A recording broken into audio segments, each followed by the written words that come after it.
Today's Tin House News is about their most recent release, a slim volume by the late, great Katherine Dunn, most famous for her novel Geek Love, called On Cussing. Readers of Katherine Dunn won't be surprised that "f*** the f***ity f***ing fucker" was her father's favorite sentence, or that as a young girl she heard it as a kind of profane poem or secret song. And in On Cussing, Dunn not only sketches a brief history of swear words and creates a field guide to their types and usages, but she also explores their physiology, the physical impact on the reader or listener, and makes an argument for how and when to cuss in one's writing and in one's life with maximum effect. On Cussing is available now at tinhouse.com with an introduction by filmmaker Gus Van Sant, and proceeds will benefit the Katherine Dunn Scholarship at Pacific University's MFA program. Next up is Christine Schutt. We will be adding Schutt's reading of a remarkable excerpt from Elizabeth Hardwick's book on Herman Melville to the bonus audio archive on Patreon, and there you can check out all the other benefits of becoming a supporter of the show. Everything from featured new Tin House releases, like Morgan Parker's Magical Negro, to passes for the lectures and seminars at the upcoming Tin House Summer Writers Workshop, to becoming an early Tin House reader, receiving 12 galleys of their books over the course of a year, well before they are available to the general public. You can check this all out and more at patreon.com/betweenthecovers. Enjoy today's program.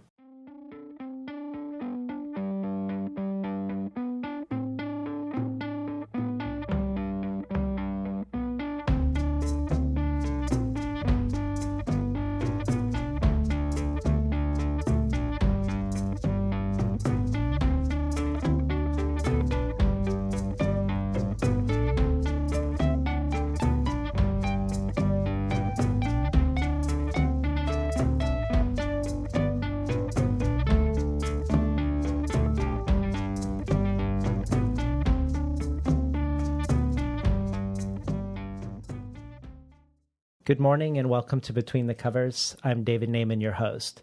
Today's guest is the writer Christine Schutt. Schutt is the author of 2 short story collections and 3 novels. Her debut collection, Nightwork, was chosen as the best book of 1996 for the Times Literary Supplement by the poet John Ashbery, who described it as pared down but rich, dense, fevered, exactly right, and even eerily beautiful. It turned out to be no coincidence that it would be one of America's leading poets who would pick Schutt's debut book of prose as the best book of the year, as Schutt has gone on to become one of the great practitioners of the poetics of the sentence. Christine Schutt earned an MFA in creative writing from Columbia, studied at Barnard with the novelist and critic Elizabeth Hardwick, and ultimately did a deep dive into the world of Gordon Lish's writing pedagogy, with Schutt as one of the early students and Lish as Schutt's editor for her debut Nightwork at Knopf. Christine Schutt taught English and creative writing for 20 years at the Nightingale Bamford School for Girls, has taught undergraduate writing at Columbia, Sarah Lawrence, Amherst, Syracuse, and the Sewanee Writers Conference, and is a consulting editor at Diane Williams' literary annual, Noon. Christine Schutt's debut novel, Florida, was a finalist for the National Book Award, and her second novel, All Souls, was a finalist for the Pulitzer Prize in Fiction. She has won multiple O. Henry Prizes, a Pushcart Prize, and a fellowship from the Guggenheim Foundation, and we're lucky to have her here today to talk about her newest collection of stories, Pure Hollywood and Other Stories, just out in paperback from Grove Press. Michael Silverblatt says of Christine Schutt that she writes the most singular and perverse sentences of anyone working today. The Guardian warns that wherever your literary comfort zone is, the chances are that Christine Schutt is outside it. Publishers Weekly says of Pure Hollywood, nobody writes like Schutt, and her latest collection is the perfect entry point for readers new to her work. In each of the collection's 11 stories, Schutt gives readers dissipated women staggering to the brink of sanity, desperate men with foggy intentions, and an eerie atmosphere that radiates menace, sexuality, and murder. Schutt is always in control in this work by an experimental American writer of unparalleled style. The BBC says, think Gatsby with a twist of Didion. Otessa Moshfegh heralds pure Hollywood as pure gold. And Claire V. Watkins says, Christine Schutt is easily among the liveliest stylists of our time. But these 11 stories prove we ain't seen nothing yet. Each is a wonder, pickled in her crystalline idiom and cured under her brutal, astonishing wit. Welcome to Between the Covers, Christine Schutt. Thank you. It's nice to be here. So before we talk about pure Hollywood and the way it both continues and departs from the work that comes before it, I was hoping maybe we could start with the origin story of you as a writer, because I think it would be of interest to aspiring writers and also possibly even inspirational in that regard. Because one of the notable things about your history is that you studied writing seriously in your 20s, and yet your first book didn't come out until your late 40s. Yet right. Once that happened, from the get-go, from the late 40s on, you were in the conversation for the Pulitzer, the National Book Award, winning O. Henry Prizes. But during those 2 decades prior to you publishing Nightwork, you were a writer, and things weren't necessarily coming together. So I was hoping maybe you could talk about your days at Columbia and Barnard with Hardwick and what your writing was like before you sort of figured it out, maybe how you look back on those decades pre-Nightwork, working hard at writing and not having things manifest? Sure. I'm happy to talk about that. I went to Columbia in my late 20s, and I studied with Richard Yates for the first semester, and that was fine. Very good. He's a wonderful story writer, of course. And in any event, what came out of all of my work at Columbia was that I wanted to be a poet, so I was very interested in language and the way sentences are made and sound, all of that. And I could write a good sentence. I had spent, before I applied to the schools, some time imitating people who are sentence magicians. John Updike is still quite remarkable in those ways, and Harold Brodkey and Renata Adler. And I also loved Elizabeth Hardwick at the time, and she was teaching at Barnard, so I went across the street, and I studied with her, and that was extraordinarily rewarding.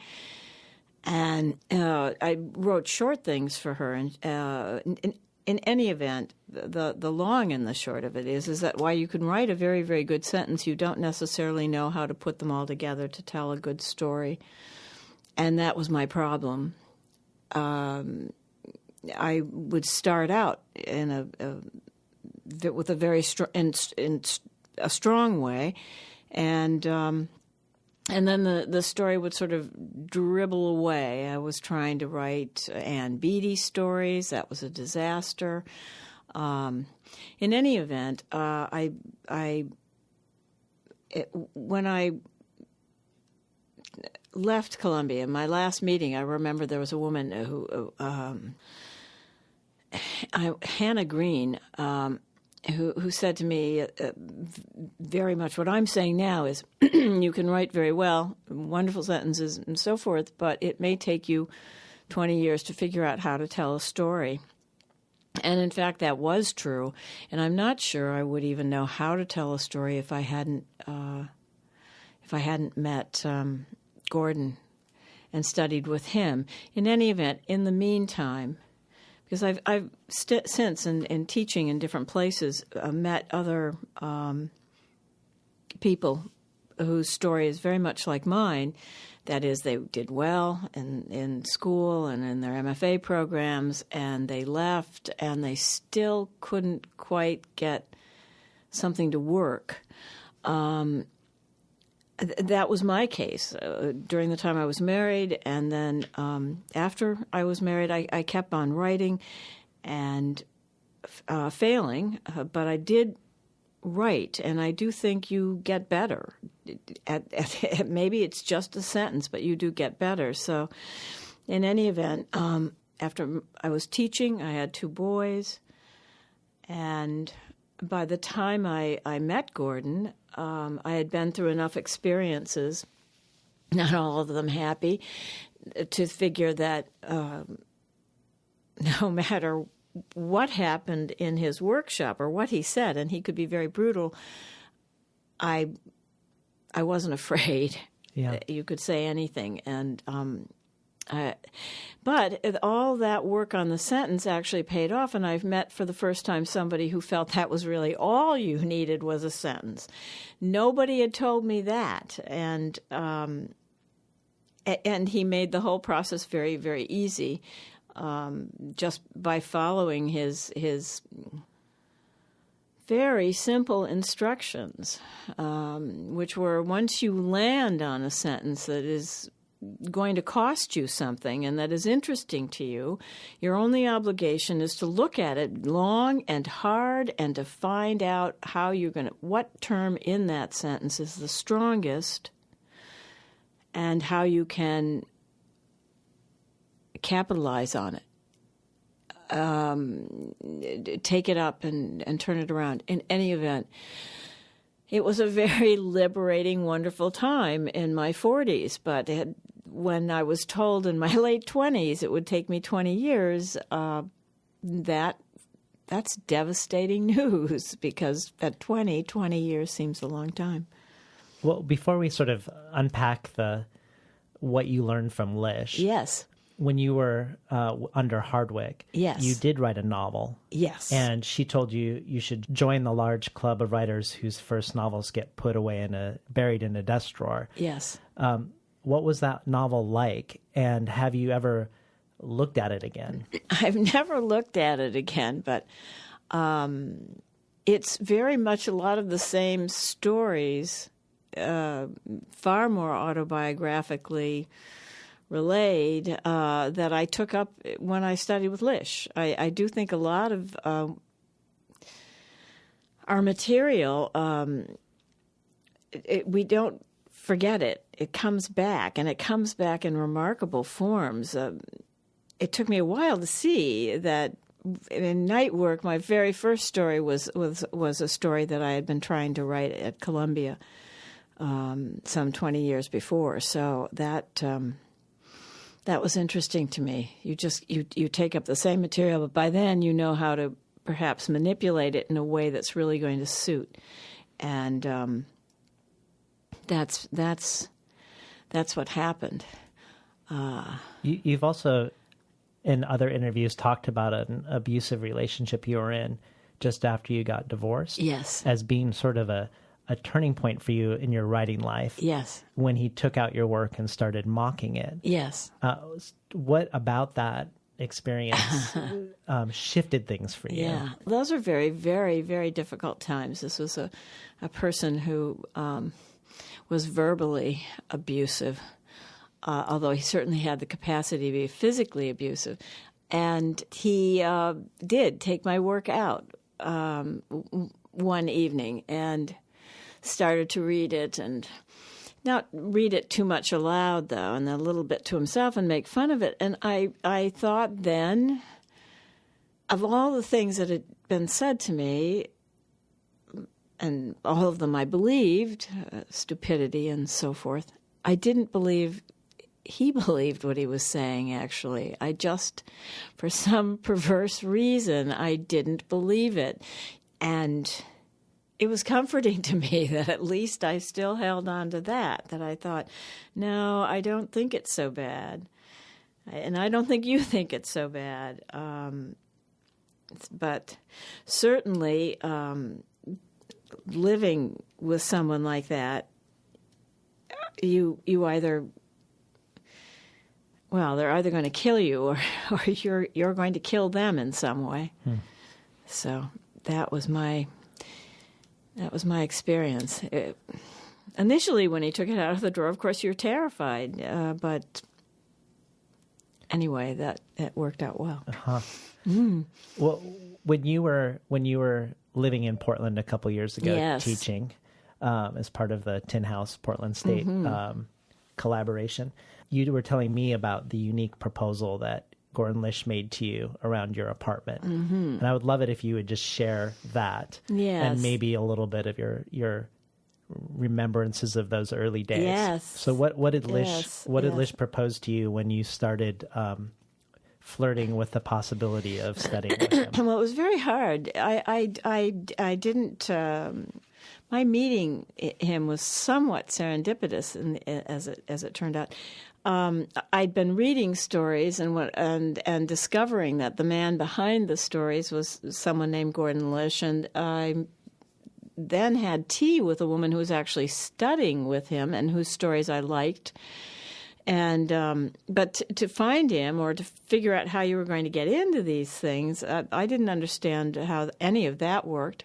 Not that I was so bold as to really do a lot of prying. And a friend of mine one day had sent stories to Gordon, and he liked them, and he wanted to meet her. And she told me about this, and I was very excited for her. And in the middle of the meeting, she left him to make a call to me and to say he was crazy, and he wanted to have his classes in her apartment. And she let no one in her apartment. And so I was very excited. And I said, well, send him to me, because I happened to be in the neighborhood that was near to his apartment, as was she. So he did. He came over right away. And it's one of those meetings you don't forget, aside from the fact that he has a wonderful costume. He got a cowboy hat and one of the cowboy coats, and all in khaki, and he looked like a writer. He had his white hair and a kind of wildness and a ruddy complexion, and he came in very forcefully and looked around and sat down, wanted to know my background and everything else, dismissed Columbia entirely. I remember one of the things I really moved me, or not moved me, but I was done for, was nobody had ever really called me Schutt by my last name, just as you would a writer, and knew how to say my name, moreover. And so he said, Schutt, I'm going to make a proposal, because his classes were very expensive. If people paid, no one ever asked anybody else, although he made a show of it sometimes. But I'd already decided I certainly was never going to spend a penny on learning how to write. That I'd already done in graduate school, and that was enough. But fortunately, he said, here's the deal. You let me have my classes in your apartment, both the sort of a beginning class and then the master class, or whatever he was calling them. They were on, I think it was a Tuesday and a Thursday, and these classes ran for 6 hours. He said, I'll let you attend them if I can have them here, and you get the whole thing for free. So I did think that was a great deal, and it was a great deal. It was so exciting. My apartment's very, very, very tiny, well under 1,000 square feet, and we had a lot of people in the opening classes. Sometimes 25 people would come, and they would be down the hallway and in the kitchen. Lots of people ultimately elected to stay in the kitchen on the floor or stay on the floor in the hallway, simply because I think Gordon was a very scary person. You never knew what he was going to say and what he was going to say about you and how you were going to be exposed. So the classes got smaller over the course of the term until they were finally manageable, but they were just thrilling. It was as thrilling to be in the class where people were in their work was in a rougher condition as it was to be in the class that was accomplished, by which I mean Amy Hempel and Mark Richard and people, and those people really, they only made appearances, but they would read or they would contribute. Nobody contributed, I should say. Only Gordon talked. And we just hoped that when we were asked to read, we hoped to get beyond the first sentence. And that was always an ambition. In any event, I loved his aesthetics. I had been living that way most of my life, so I had no trouble and was extraordinarily happy in the classes. You must have been if you're not only hosting 6 or 7 or 8 hour long class marathons, yes. attending those marathons, yes, but then being so inspired to write until 4 a.m. after the marathons were over. Oh yes, yeah. Absolutely. It was very thrilling. It was thrilling. That's all. You read and he would take things apart or say what was working. And sometimes if you'd read something and you knew it was good, he would go back to you again and again and again in the evening and say, read that again. Oh, wow. Save us. I love that. Yes. No, it's very dramatic in the way that you were when you were first embarking on this, talking about the value of your work and holding it up like a chalice, and he always went back to Araby, and he spoke of it as a really, your life depends on it, and not to be playing games, and not to be silly. Anyway, I found everything he said on writing on the mark, inspiring, provocative, all the things you would hope a teacher would be. And he just made such smart moves. He remembered your text, and he'd have you go back, and then he'd pick over a word. It was for someone who'd been proceeding at a very slow pace, as I had, and on a sentence-by-sentence kind of level. Even then, it was what I'd been waiting to hear, I think, most of my life. Yes, it was wonderful. In case you just tuned in, we're talking today to Christine Schutt about her latest story collection, Pure Hollywood. So there's a little mystery or paradox in the way you're describing things that I want to unpack a little bit, and that is that in the first part of your career, you say you were already confident about your sentences, but all the feedback you're getting is you haven't figured out how to write a story. And yet you figure out how to write a story by finding a teacher who tells you only need to focus on your sentences. Right. So, which seems like a paradox. Yes, so it is. I'm going to read something you once said about Lish, and then a little bit more. Okay. And then I want to ask you some questions about this. Okay. So you once said this about Lish: I value no one's opinion more than Gordon's when it comes to assessment of fiction, and while in his class I took notes I have profited from reading again. I tried to live by many of his phrases. Stay open for business. Be Emersonian. Say what no one else has the courage to say, and you will be embraced. Reveal what you would keep secret. You will stay awake when writing such a story. You will also write very, very carefully with so much at stake. Each sentence is extruded from the previous sentence. Look behind you when writing, not ahead. Your obligation is to know your objects and to steadily, inexorably darken and deepen them.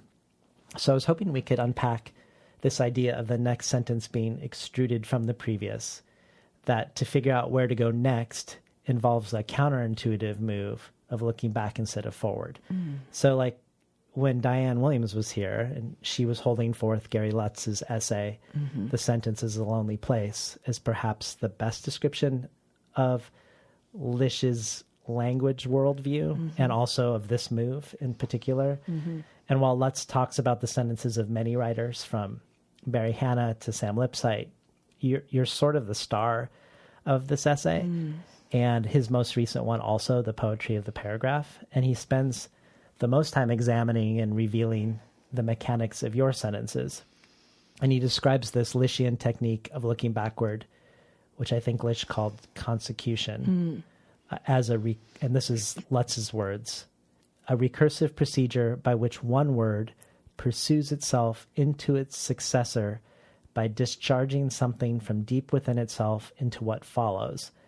The discharge can take many forms and often produces startling outcomes. And then he takes a sentence where you use the surprising word tallowy by listening to what comes before in the sentence. And the sentence is, here is the house at night, lit up, tall, and tallowy. And Lutz claims you would have never arrived at this word tallowy without looking back in the sentence. So I was hoping maybe you could talk about consecution. On the one hand, it seems conceptually simple, but even when I talk about it with Diane Williams or I read the Gary Lutz article, there's still something a little bit mystifying about it. And maybe you could talk about it in your own words, and if you teach it, how you go about teaching it. Gary's description, I think, is very fancy, and I don't understand it exactly the way he's expressed it. In terms of tallowy or something, it was just a matter of sound. I thought the house looked waxy and white, and I was focused in my heart on that it looked candle-like. And I think I picked tallow, certainly maybe for the T's and other sounds, but that's when it comes down to the sounds or the particular words, a lot of it has to do, I think, with just simple, literary tricks. I mean, it's alliterative, or it has some quality, some sound that it's always, for me, it's always a sound that I find mimics or mirrors what's sort of going on. The attitude of the character or the sourness of the scene, or if I want to flatten it. So I'm really more or less proceeding on sound. But what this idea of consecution or looking back, what it relieved me of was, you may arrive at your glorious sentence, or the sentence you think this is the one that's going to start this story, any number of ways. But once you've arrived at it, and this was the case for me as an MFA student, and even when I was working in the dark all those years, once I had that sentence, I was looking to think forward and thinking, now where am I going to go? Because my real pleasure is, I think, it's just in the composition. Well, there are lots of pleasures, but I really love just playing with words and seeing if there's some new way of opening the sentence, or that I really enjoy doing that. But have found often once I've finished that, I'm at a loss. How can I sustain that and still tell a story? And where am I going to go to do that? Because I'm still looking forward. Well, with Gordon, it was to look back at the sentence. This is how I took his instruction. I think all of us took away different lessons. I simply looked for the term that was hottest, by which I mean the one that had the most prickly opportunity. And then I decided if I was going to sustain it, take that term and keep it up and high, or if I might dampen it. In any event, it gave me something to think about, a way to go. And I'd look long and hard at that sentence and figure out. There's a story that starts, I once saw a man hook a walking stick around a woman's neck. And that's all I had. And that's a very, very dramatic, short kind of sentence.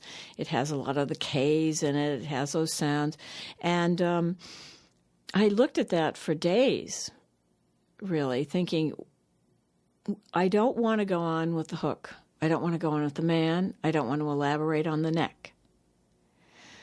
In fact, if I did do that, I think I would still be floating. The story would have this kind of nightmarish-y thing, but nothing else. So thinking about that, but just looking at that sentence, as opposed to, I had still no idea what story I was telling.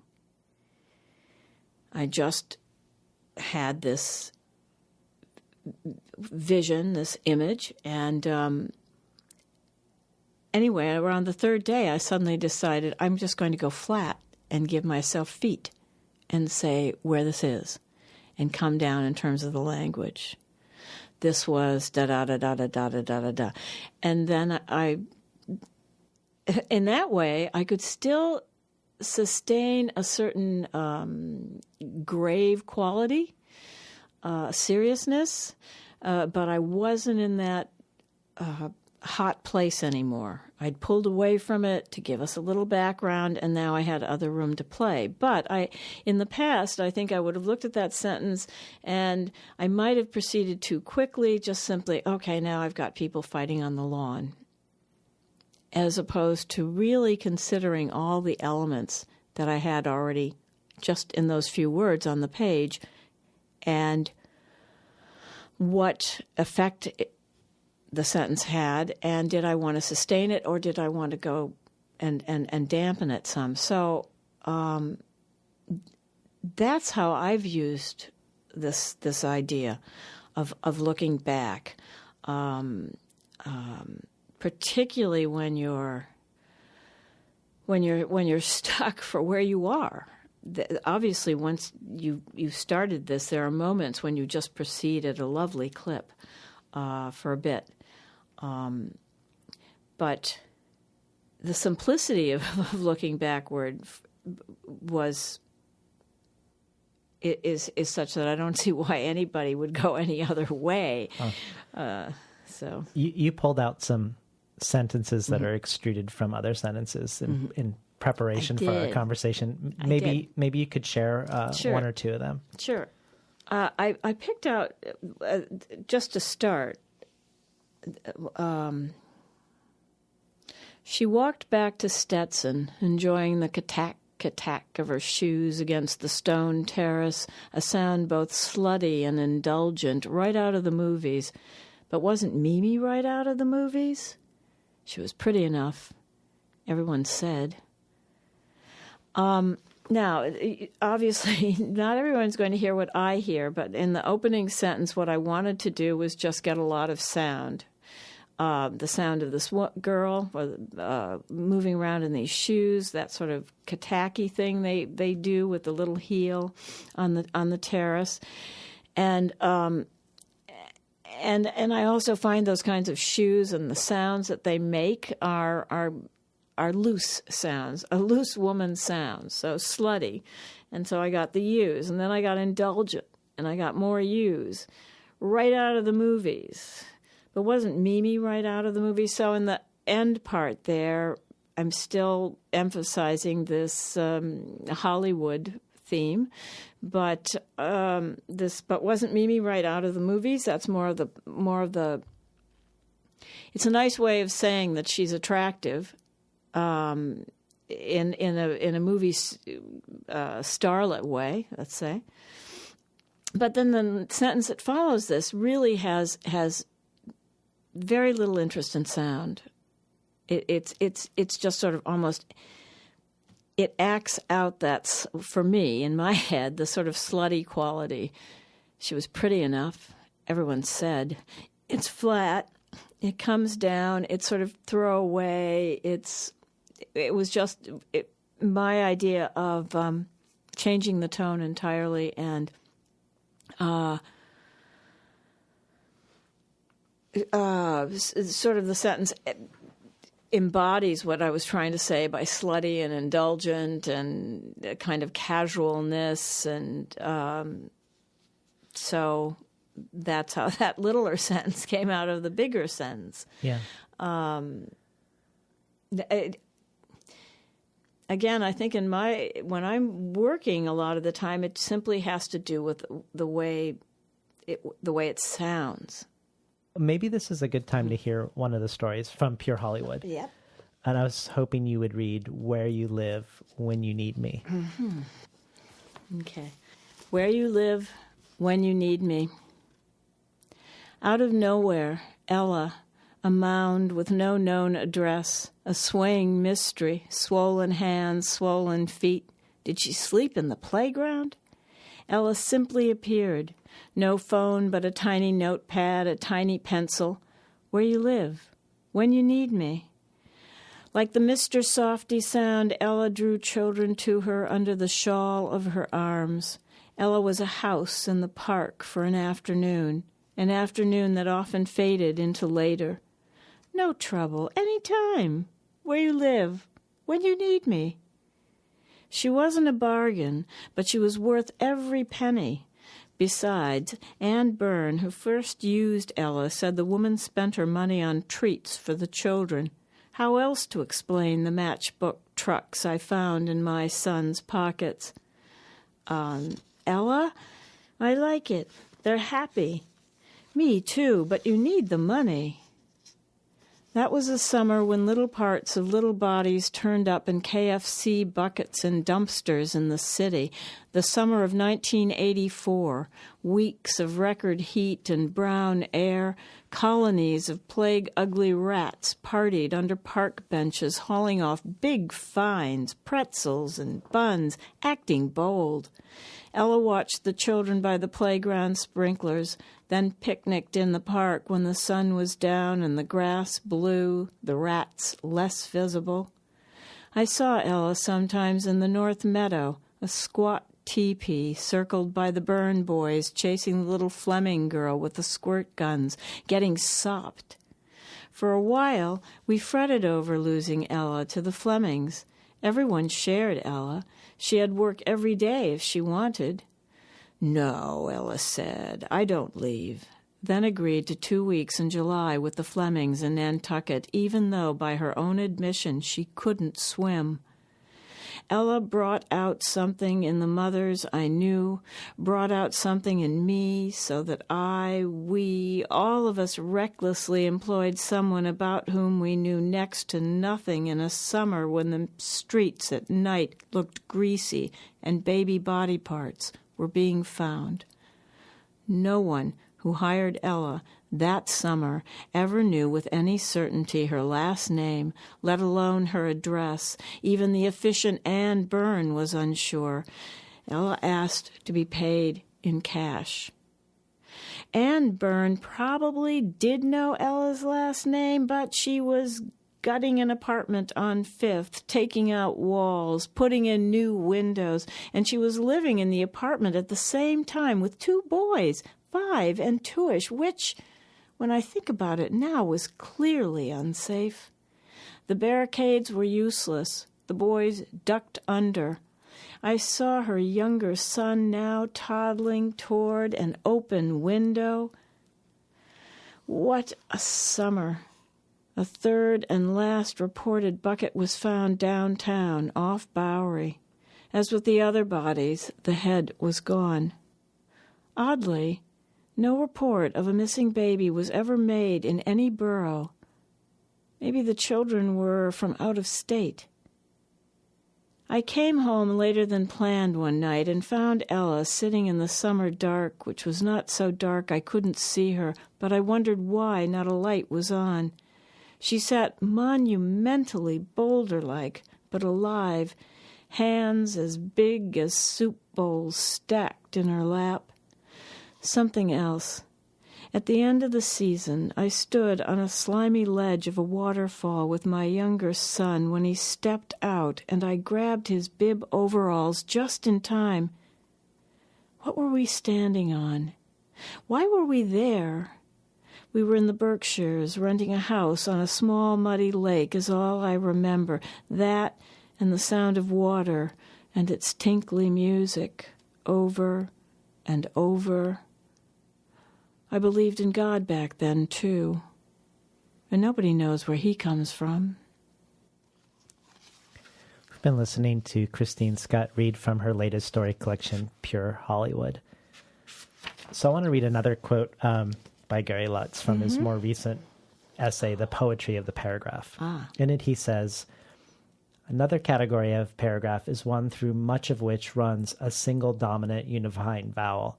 So that reminds me of what you were talking about earlier. In other words, an assonantal paragraph. Christine Schutt is a perfectionist of this sort of paragraph. Here's a sample of hers in which the ow sound, the sound of ouch, the sound of hurt, is conspicuous and predominant. Though it doesn't make its entrance until the second sentence, every ensuing sentence except one, short one, offers this plangent diphthong. No matter where you travel in this paragraph, you are never far from this vowely outcry. It's as if Schutt were following the sound, heeding it as she moved forward. This paragraph appears about midway in her first novel, Florida. Instead of reading it, I was just hoping maybe you'd read it, and then I'm going to ask you a question about it. Sure. Okay. My father never came back, no matter what he may have promised. He took off one morning in the car we called the Mouse, gray rounded fenders, a grill that looked like a snout, and a decoration of chrome banding the hood for whiskers. The Mouse was a harmless name for a harmless-looking car, and it killed him. Or it was the water that took his life, though he dove to it. The rolled-up windows imploded, sounding the glassy dazzle and rush of water as my father passed down and down in what might have been a lie, the story of how he died. I never did see him again. He was elsewhere buried after he was found.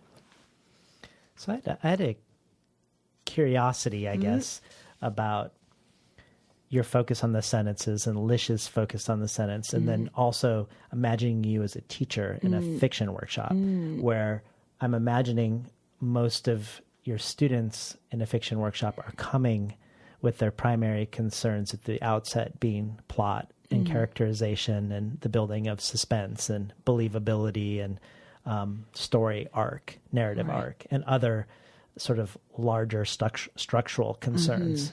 And then I know, like from my own personal experience, because of those concerns being foregrounded in most fiction workshops, it's rare that you ever talk about the words in a sentence because you just don't have the time to talk about them if there's another issue that seems to be looming in terms of story. Right.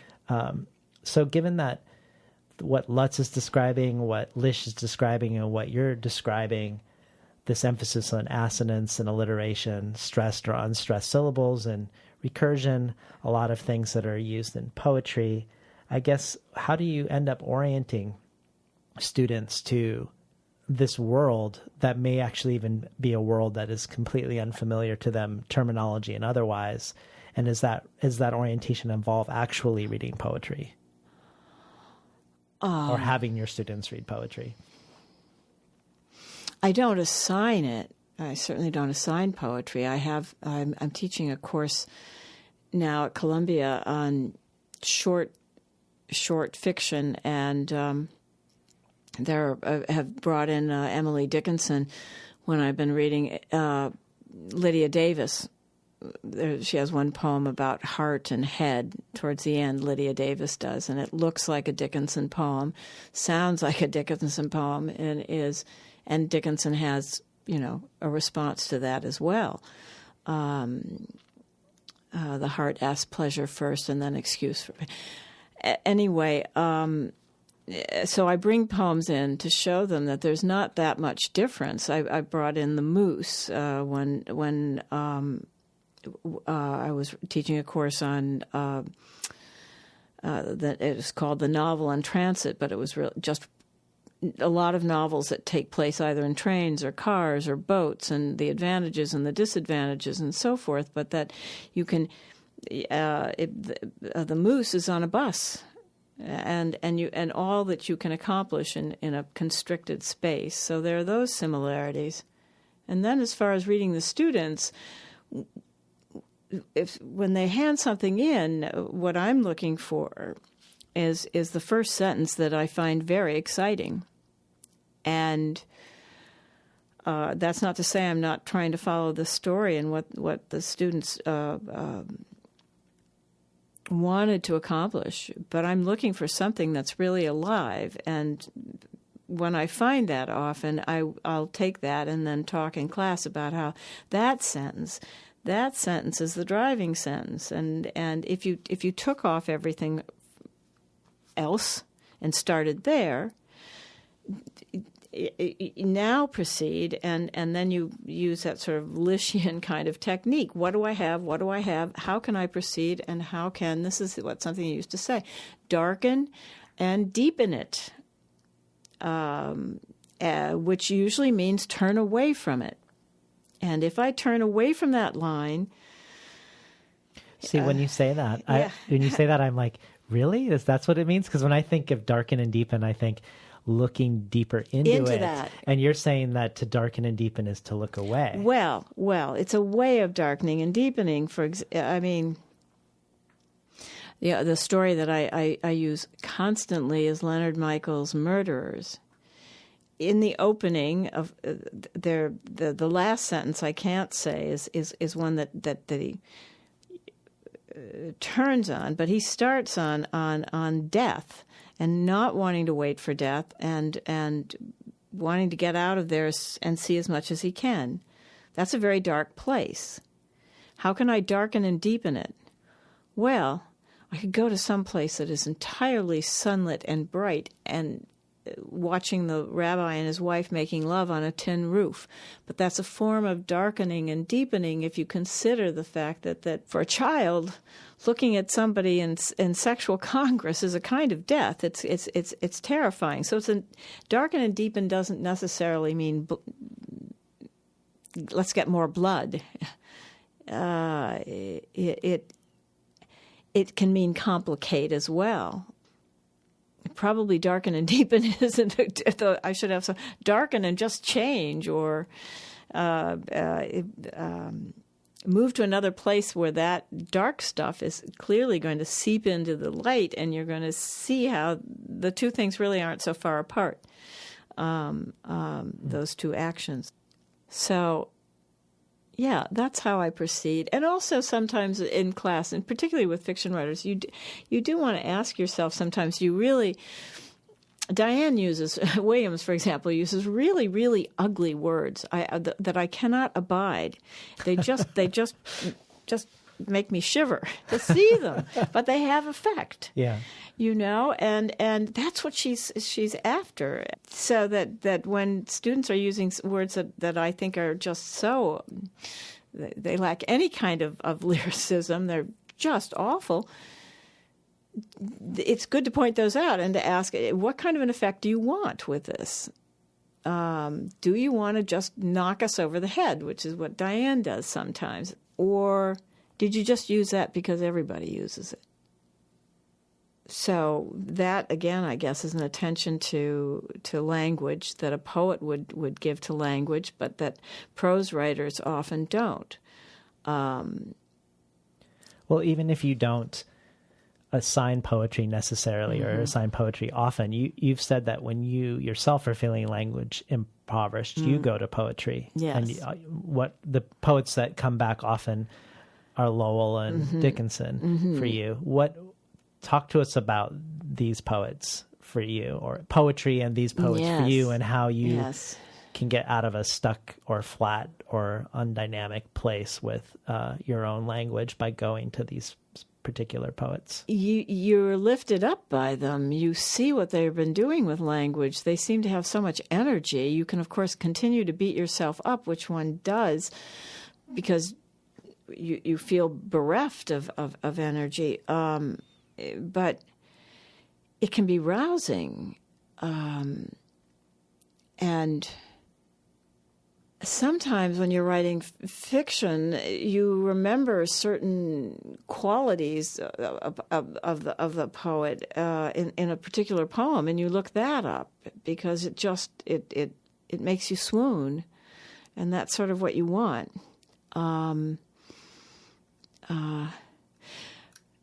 Dickinson is just very fresh, and there's so much space on the page. I just love the way the words sort of stand out all by themselves.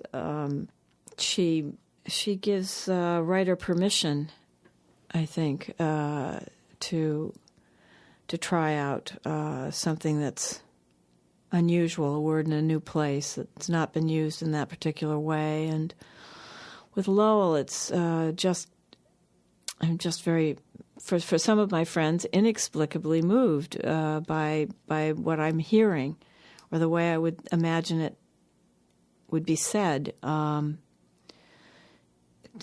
very touched. I mean, sometimes you go not to the poets just to get an infusion of language, but you just want to be moved for a change. Your own work doesn't move you. No one else seems to be able to do that. And then you read a poem, and it's I don't know. I'm really, obviously I'm at a loss for words. Well, it's inspiring. We can read some of their words, since you brought a couple of your favorite poems. Well, I brought along I have a lot of favorites, but as I think I told you in a message, I just followed my heart in picking out some poems, and I've recently been in this. I've discovered that I'm interested in I just want to cry a lot. I think that's it. Elegies. And this first poem I'm going to read is by Seamus Heaney, and it's his elegy to Robert Lowell. And I remember reading it obsessively when I was teaching at Syracuse. I would wait for the train and read it, and because I love the beginning. Elegy. The way we are living, timorous or bold, will have been our life. Robert Lowell. The sill geranium is lit by the lamp I write by. A wind from the Irish Sea is shaking it. Here where we all sat 10 days ago with you, the master elegist and welder of English, as you swayed the talk and rode on the swaying tiller of yourself, ribbing me about my fear of water.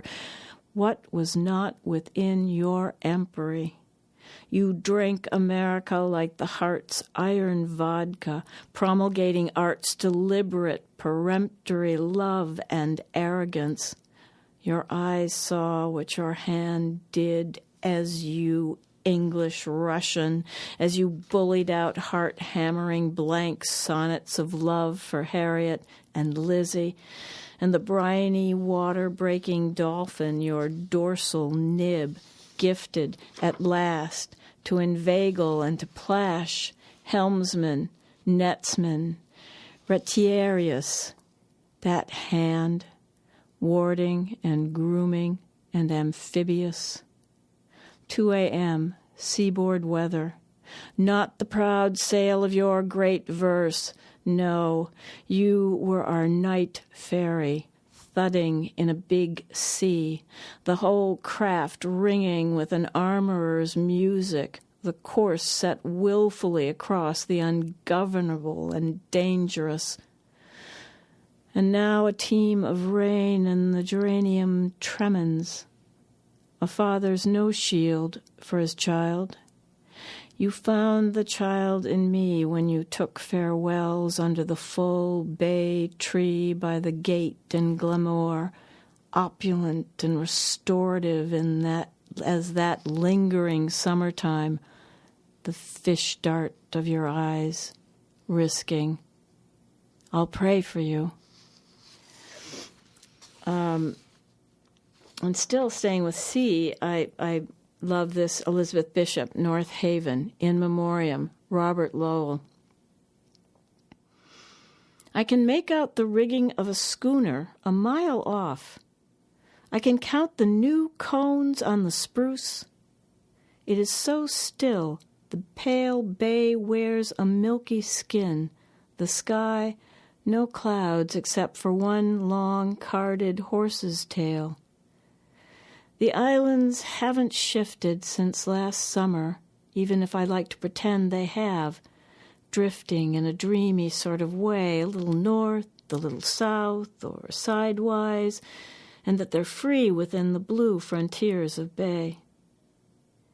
This month, our favorite one is full of flowers, buttercups, red clover, purple vetch, hawkweed still burning, daisies, pied eye, bright the fragrant bedstraws, incandescent stars, and more, returned to paint the meadows with delight.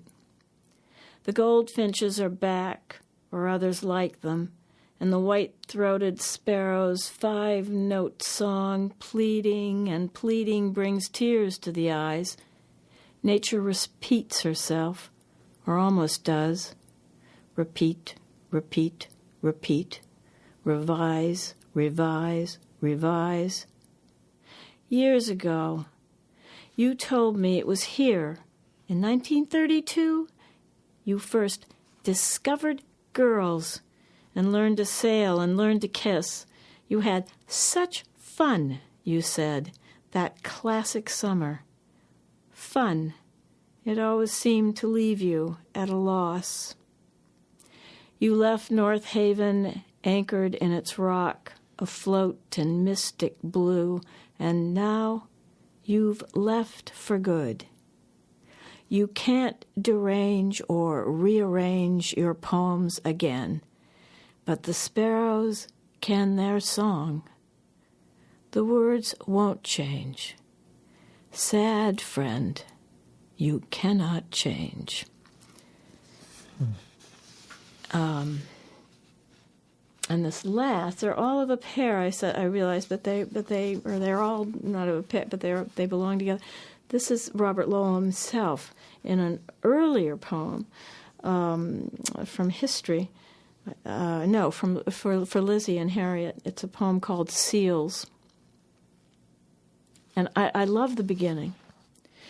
If we must live again, not us. We might go into seals. We'd handle ourselves better, able to dawdle, able to torpedo, all two at home in our three elements, ledge, water, and heaven, if man could restrain his hand. We flipper the harbor, blots and patches and oil slick, so much bluer than water we think it's sky. Creature could face creature in this suit, fishers of fish, not men. Some other August, the easy seal might say, I could not sleep last night. Suddenly I could write my name. Then all seals, preternatural like us, would take direction, head north. Their haven, green ice in a Greenland, never grass. We've been listening to Christine Schutt read poems by Heaney, Bishop, and Lowell.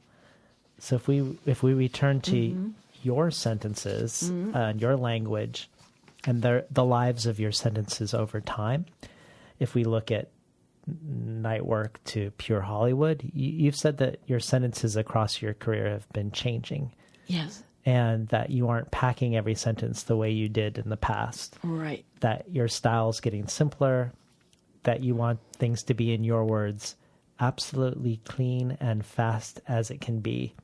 So I'm curious why you've moved in this direction and what you mean by clean and fast. You know, I can go right to Robert Lowell, whose poem I just finished reading, to explain that and to a certain phenomenon. And you can see it actually, I think, in a lot of writers. In Lowell's early poems, they are packed. They are difficult. In night work, the sentences are packed with absolutely everything. At the time I was writing, of course, I felt I've stored up all of this material and I'm going to use every single bit of it. which is something else Gordon used to say. Just use it all up. Use it all up. It will replenish itself. So, but I wanted everything I could. Somebody had given me permission to indulge myself in the ways that I really enjoyed indulging myself, and that is with sound.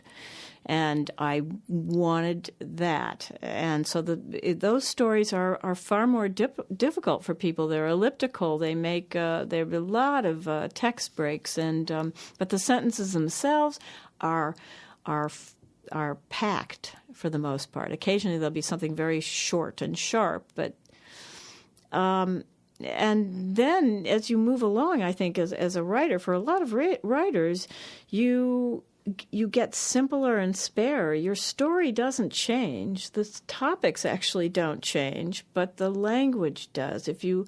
I've mentioned Lydia Davis, or you look at her later work, it's not the earlier, denser, little packed things. The Head Heart, for example, is something she was not doing 20 years prior. So, and Lowell's work changed in the same way. The last book, Day by Day, takes up every subject he always took up. And those poems, as he said, they read like, well, he was always looking for prose, but they have a looseness. There's more air between the words. They're simpler. And I think almost because of their simplicity, for me, I find them, it's my favorite book. I find it extraordinary, extraordinarily moving. And anyway, I do think that's true for writers, and it's my ambition.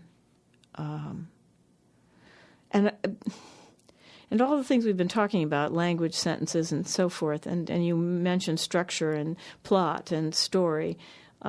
Even as the prose, my ambition would be to have a simpler prose. I would like to have more story.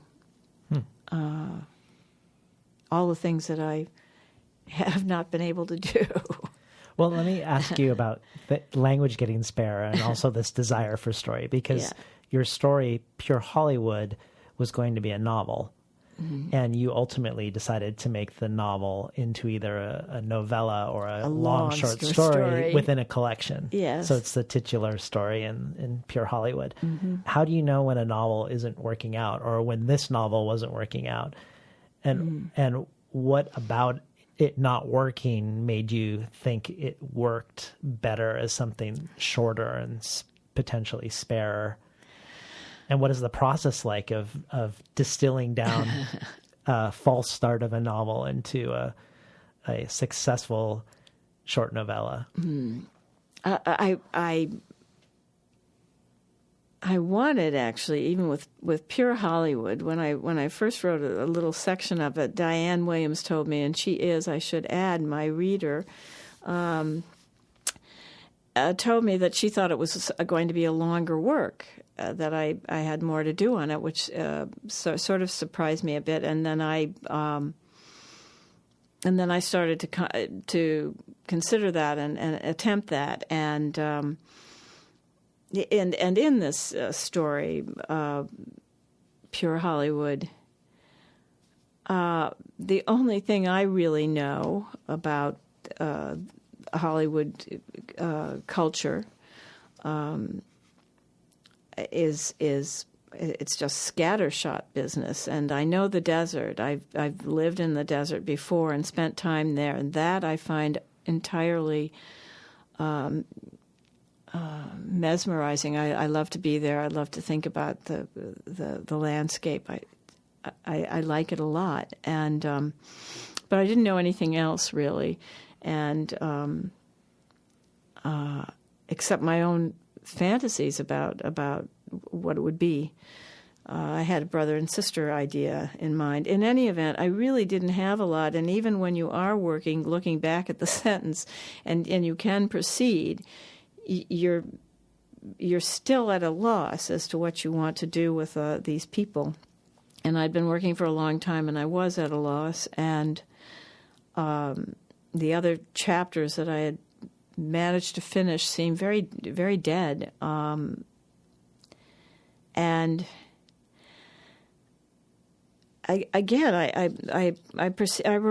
this is going to sound like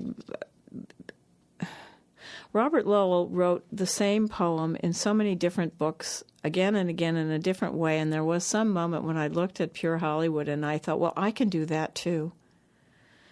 I can. This is as much as I've been able to eke out with this and try to put together. And I did want my other stories to be out. They felt as if they were getting old, and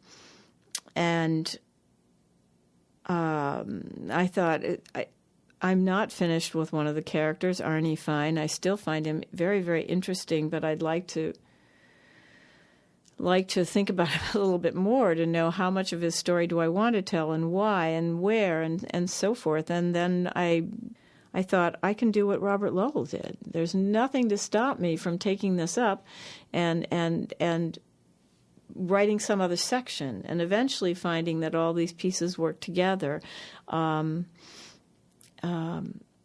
And do you mean writing another section being a different story within the collection? Yeah, well, within Pure Hollywood itself, taking up Pure Hollywood, taking up Arnie Fine, and taking up the brother and the sister, and seeing if I really want to go. What some of those characters are still interesting, and the landscape is certainly still interesting. So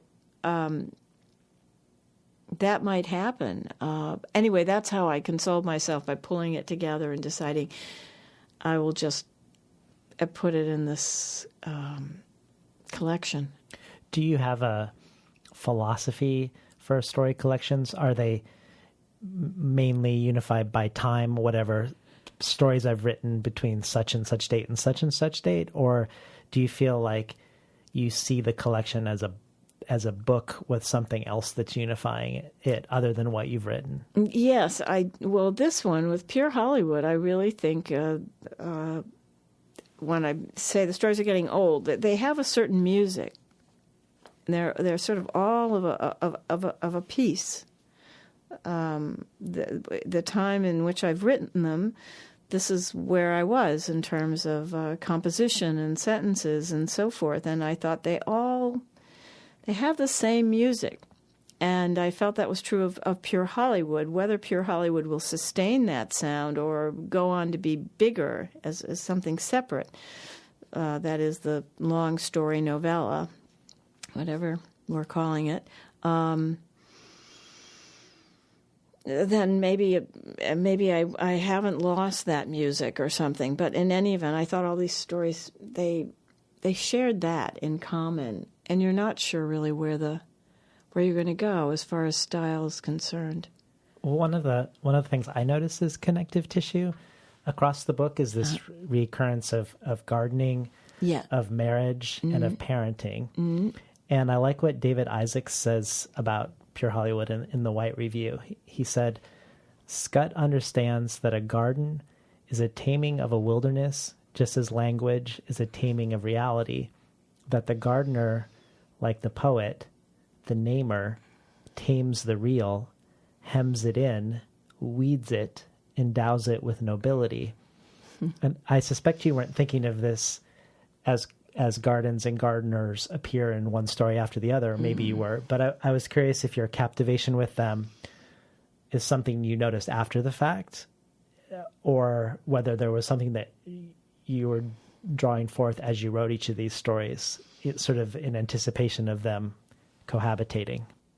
When you're writing stories, you don't necessarily think they're going to cohabitate. They might not all stay together,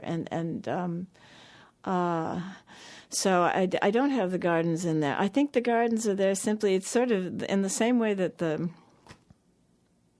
gardens are something.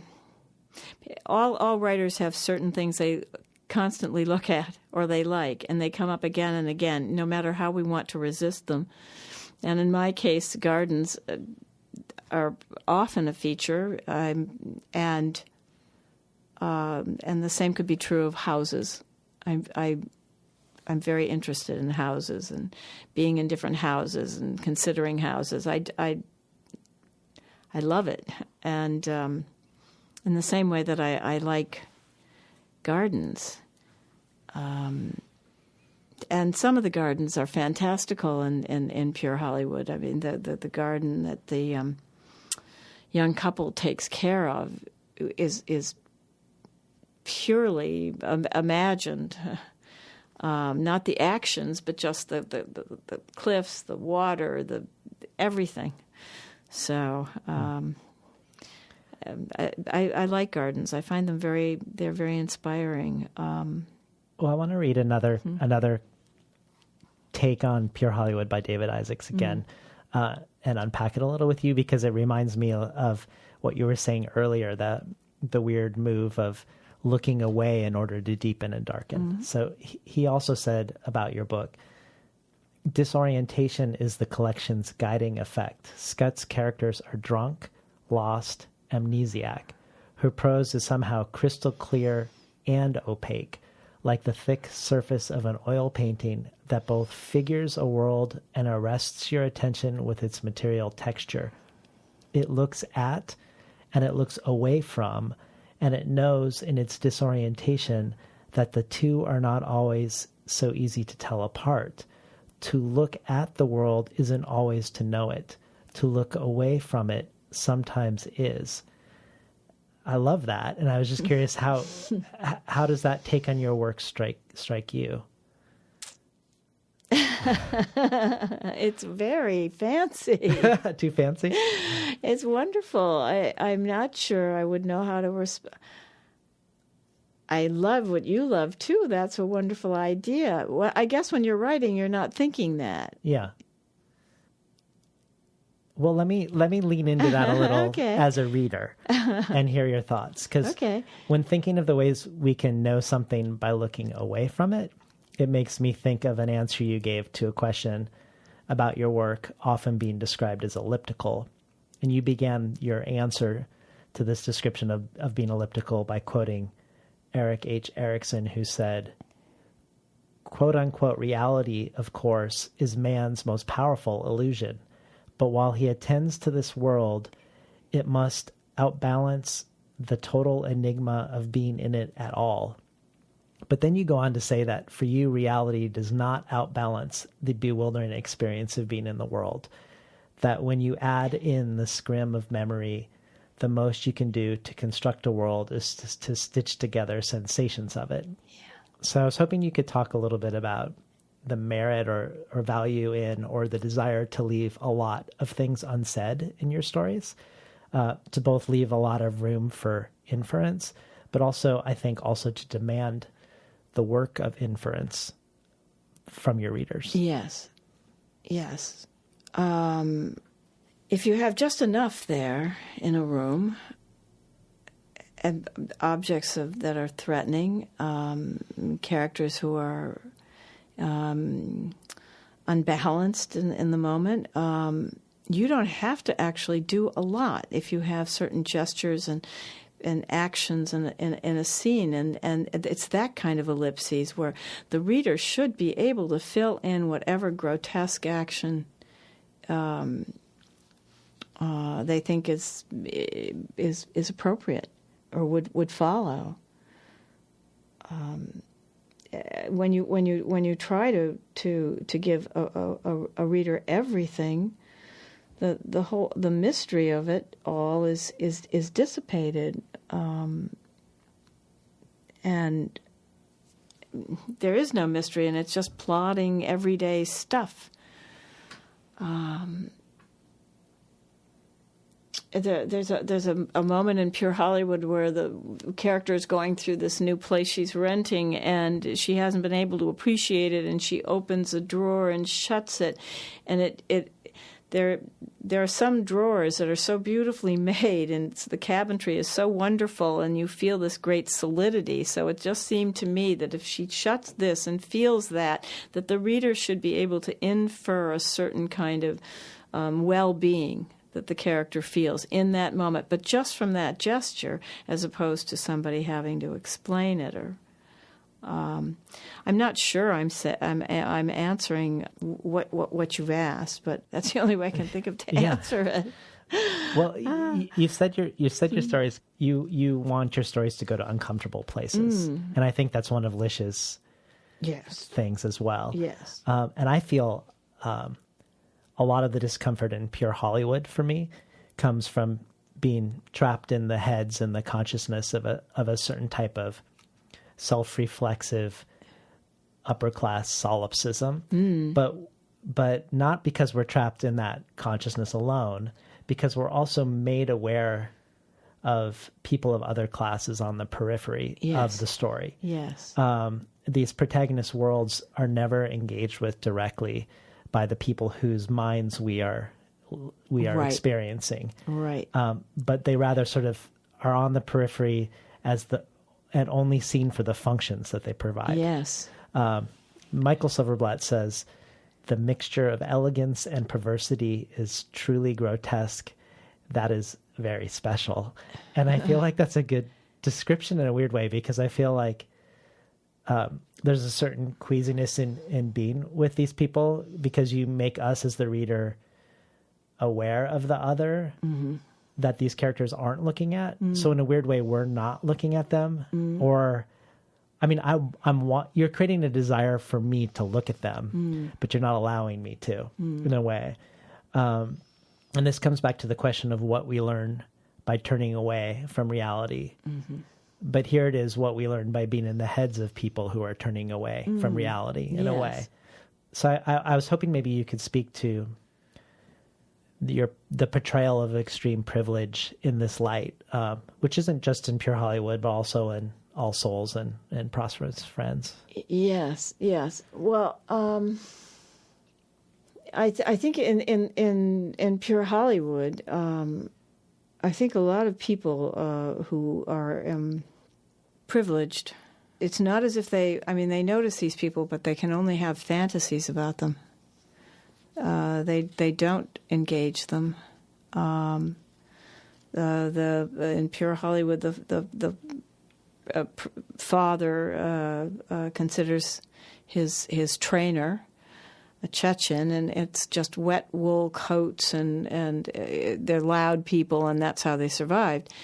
But if you're living in this country now, you know that's how most of that's the way everybody's proceeding these days. Those people are this color, and they do this, and these people are that, and that is a way I think a lot of Americans, particularly Americans who are removed from the realities of middle class and poor, see them. There's one moment where the character, again in pure Hollywood, the Mimi, imagines the gardener and the gardener's life, and she puts them in a kitchen with a with all of the whatever she can imagine they would be with, even as she's done this very perverse thing of hiding from him in order to avoid paying him. She has no money, but she has obviously enjoyed a lot of privilege and so forth. He is simply employed and requires money. But it is a perverse action. But I think a lot of what we do is that way, trying to accommodate in our own cosseted lives all the people who are outside of it, and usually we don't engage with them. And these people, all the characters. Well, in some cases it just doesn't apply, but some of the stories. But there is that great remove, and that's where I feel like the looking away becomes the action of knowing, the way that you make the reader along with the character look away, and the discomfort that we feel in the looking away is where we learn something. It's where where the story deepens and darkens, feels to me in this way in which you present us with the thing we're looking away, which isn't a thing, it's a person. It's a person, but yes. It's treated like a thing. Yes, it is. Yeah. It is. In their own, they I think at some level, when she's imagining the family, and she does end that little reverie, and now how will he feed those children? it's a sort of a brief kind of moment where in the midst of her dining room scene that she's made for the gardener and his family, that she almost remembers her own complicity in that. Because she's just been hiding from him. And that, I do think that's what we do often. Well, if we return to the metaphor of gardens, lots of the protagonists in the collection are not working. They're either on holiday or at a pool or don't have the need for a job. Right. And on the surface, they are, in a way, in a Garden of Eden. Yes. So like before we were punished with the curse of labor. And so no labor is required of them. But nevertheless, they are unhappy. And you refuse to tell their stories without the presence of the laborers that make their lives possible, even if the main characters are oblivious to the humanity of the laborers. And the laborers are flat, presented in a flat way because we're in the minds of the people who are perceiving them as flat. Right. So, for instance, the story you mentioned, Pure Hollywood, the young widow Mimi, she lives in this famous house. This house is a work of art.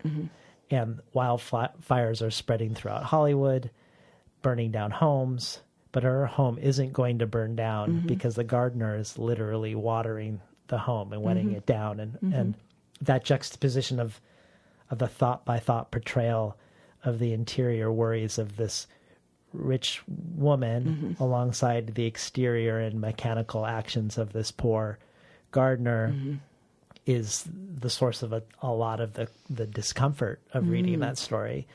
And I'm gonna borrow from David Isaacs one last time. Yeah. Him thinking about the garden as a delimited space, but also a delimited consciousness of the people who are living in this way. So he David Isaacs says, part of Schutt's immense skill is to show her characters in the process of roping off, whilst making present and felt that which gets left out.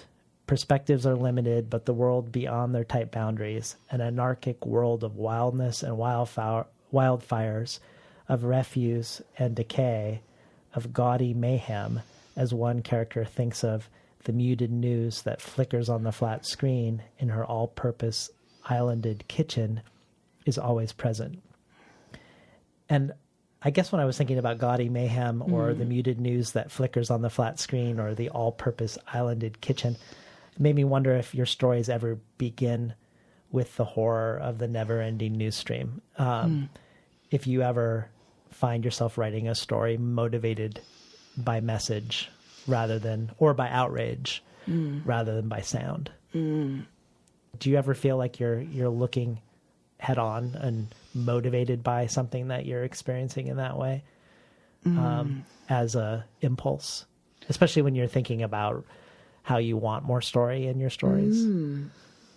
Well, all the stories in Pure Hollywood, thank heavens they were written, for the most part, the collection was more or less finished when the president, our new president, was sworn in 2017. And since then, some of my friends have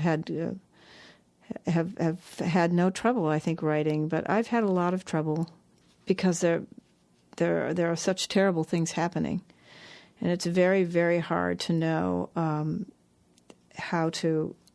I mean, most fiction, just anything it seems frivolous, and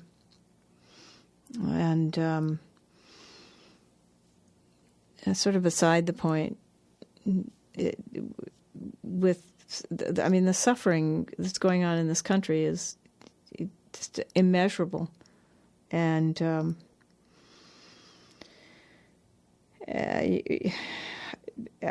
how to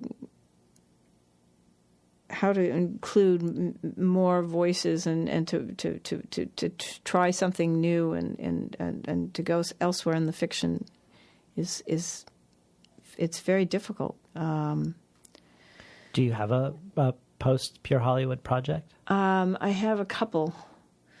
Yes, a couple. I have something that's supposed to be long, but as I say, I said it in 1957 simply because I wanted to get away from all of this.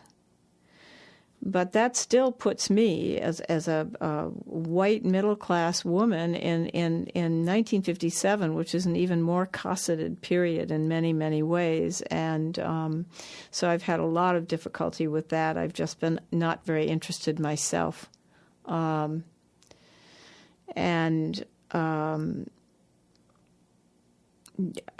There's too much in the air about appropriation and your right to tell this story and your right to tell that, which I'm too old now to really fully understand why we can't, but apparently we can't.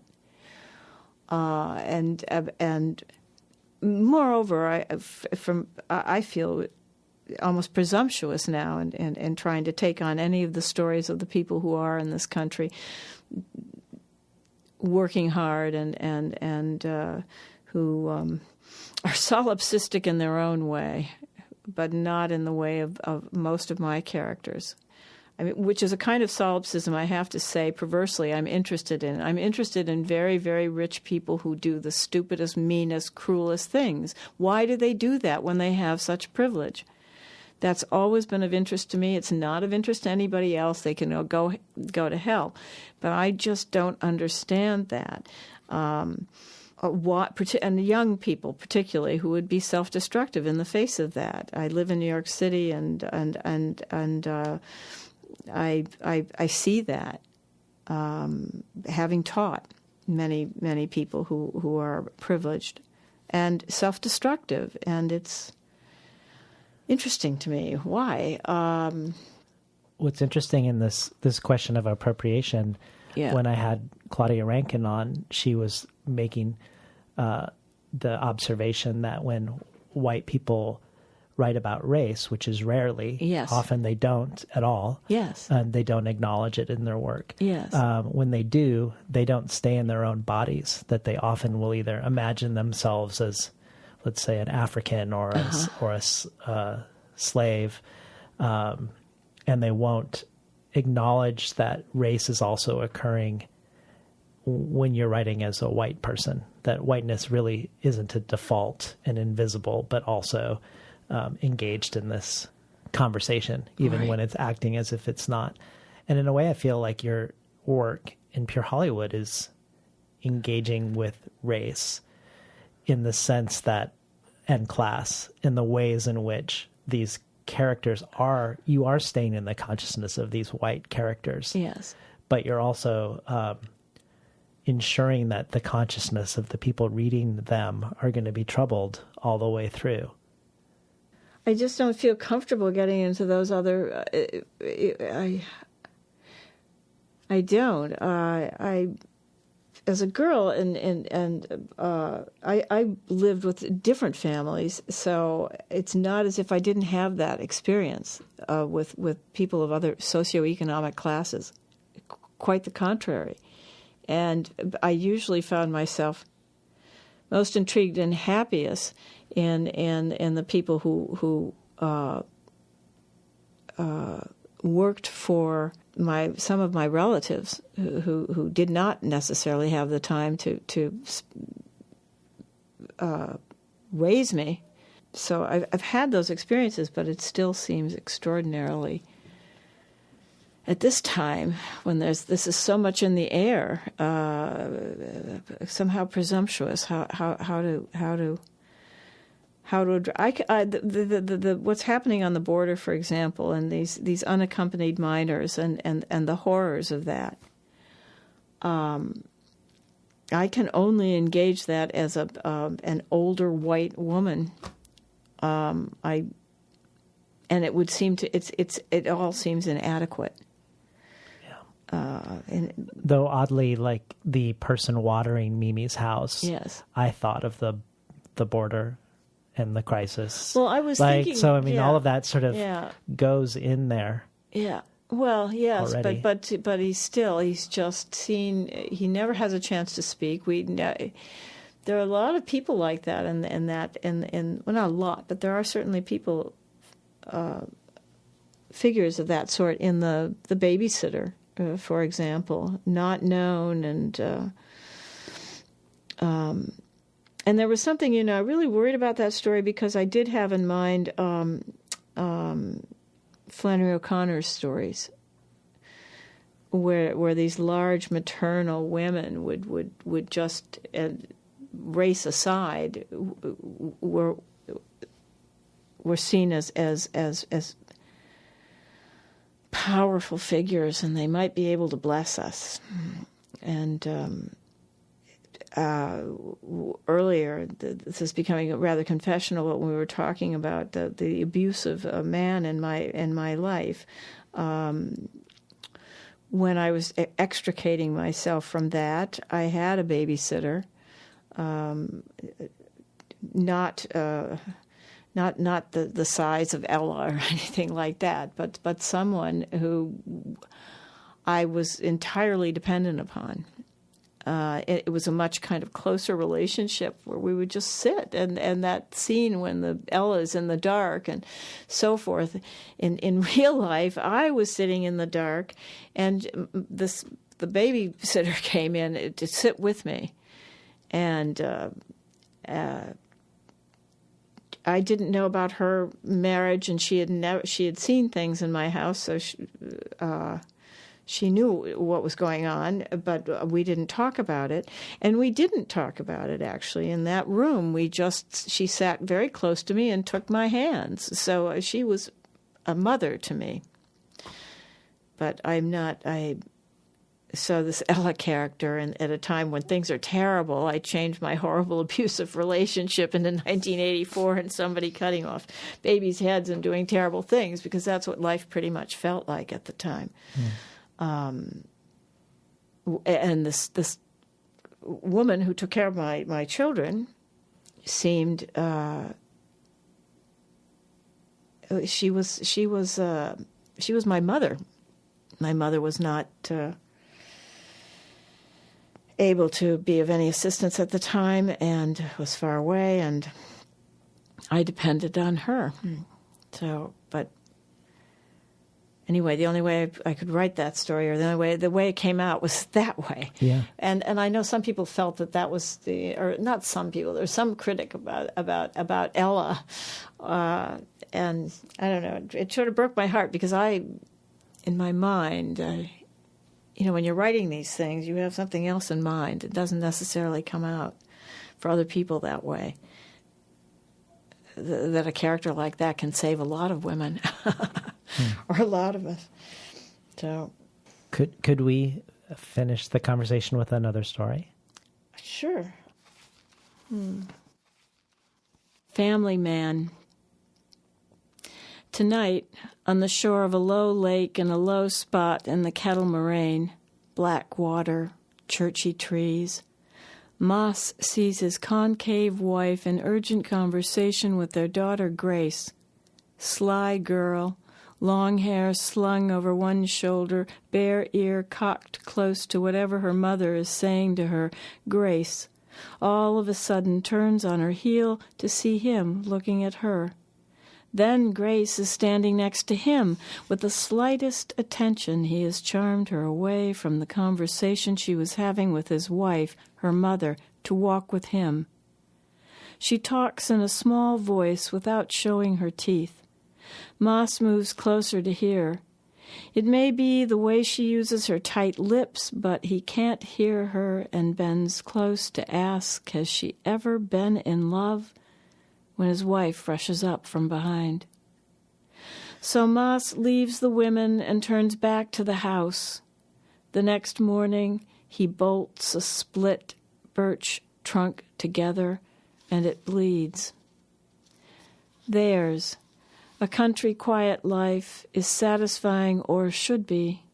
His daughter hoped something would happen, and it did, in the shape of a man blued by symbols that crinkled when he tensed his arms. Moss watched shapes rustle on the man and saw, too, that his wrist was wreathed, royal, and he was not young. He was ready to inherit. Opalesce is a gauzy word to describe what the sky is doing. From the picture window, moss follows winter colors, white, slate, steely skies, and yellows. He puts his hand out to the show and feels the cool glass against his palm and is steadied by the sensation. His lovely, boxed life.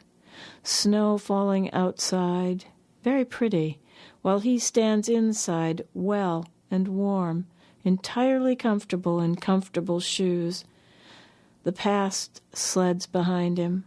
Door County, 1951, poking raw squirrel over smoky coals, washing the meal down with whiskey. Scant comforts. Even indoors, the scratchy camp blankets felt wet. He was most often cold. Early morning, hooping into Lake Michigan, then gibbering back to a tasteless breakfast of something gluey they ate with a spoon. No cream to cut his coffee. No cushions for the austere chairs on which they sat, moss, butt-numbed and dumb. 1951, the year he met his wife. He hears his name, but has no desire to know how he might be described in the future. A glass of water, a flavorless man, at best on a white tablecloth, a goblet of melted ice with the slightest curl of lemon in it. Through the blinds, a blade of sunlight cuts the glass in half and shows up dust. It was a real pleasure having you on the show today, Christine. Thank you very much. It's been fun. We're talking today to Christine Schutt, the author of Pure Hollywood. You've been listening to Between the Covers. I'm David Naiman, your host.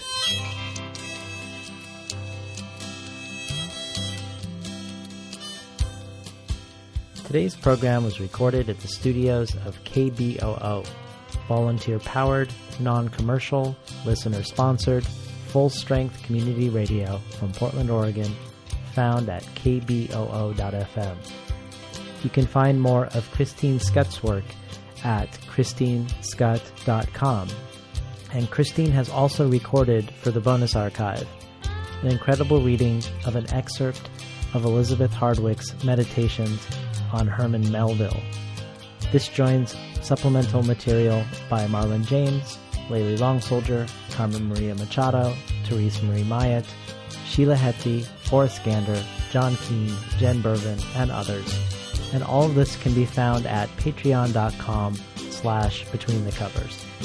Finally, I'd like to thank Imre Lodbrog and Barbara Browning for creating this outro. Their album, Imre Lodbrog, A Sapatita Mi, can be found on iTunes, and Barbara Browning's trove of ukulele covers can be found at soundcloud.com/Barbara Browning.